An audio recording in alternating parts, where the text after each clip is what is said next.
The leaders of Christian thought have diverted the followers of Jesus and his teachings from their practical application and the study of the God power.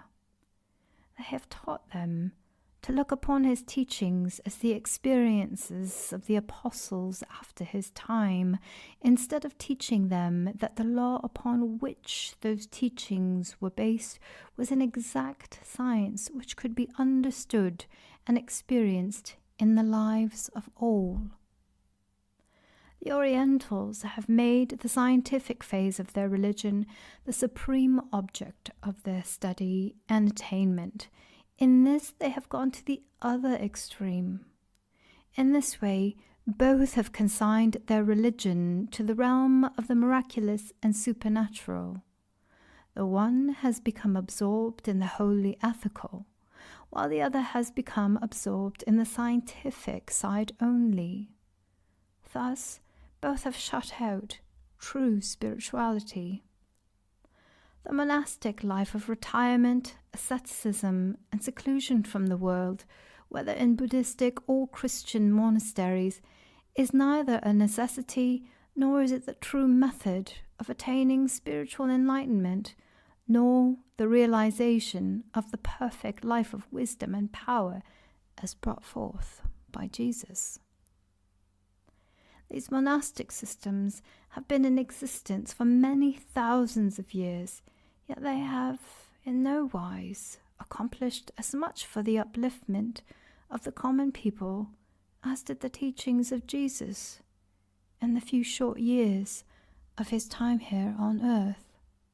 It is very well known that he embraced all their teachings, going through the initiations and studying the so-called sacred mysteries, the ritualistic forms and ceremonies, until he came to the teachings of Osiris. These were interpreted to him by a priest who had held himself aloof from all the ritualistic, monastic, and materialistic forms of worship. This priest was a follower of King Thoth, of the first dynasty of the Egyptian kings. When King Thoth declared Egypt an empire, he did it under the power of a dictator and a usurper of the people's rights. Centuries before, these people had built up and maintained a glorious civilization of unity and brotherhood under the guidance and direction of Osiris and his followers. These people were the pure white race and were always known as the Israelites, of whom the Hebrew race is a division.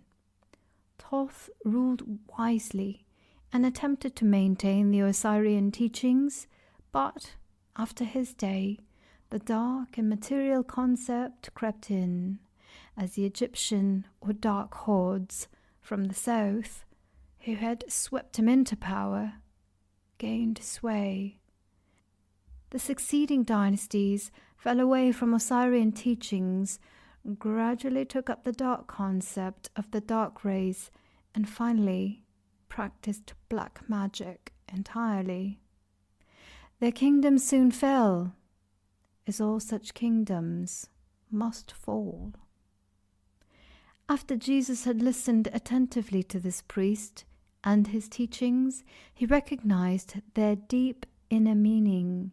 He also saw, through the insight which he had received from Buddhistic teachings, that there was a great similarity underlying the two.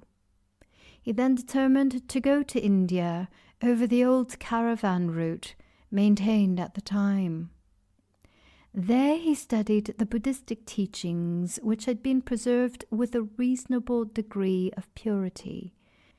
He saw that, in spite of the ritualistic forms and dogmas that had been imposed by man, religion had but one source, and that was the God within, whom he designated as his Father and the Father of all. Then he threw all forms to the winds, as it were, and went directly to God, went directly to the heart of this loving attainment.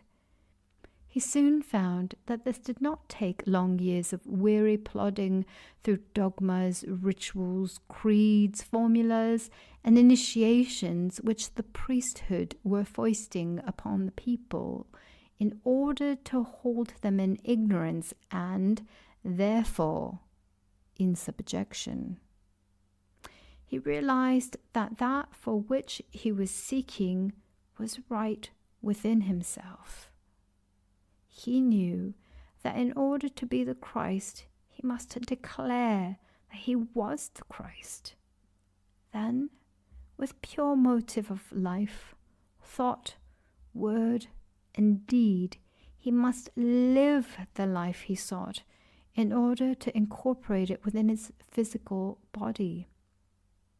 Then, after perceiving this, he had the courage to go out and declare it to all the world.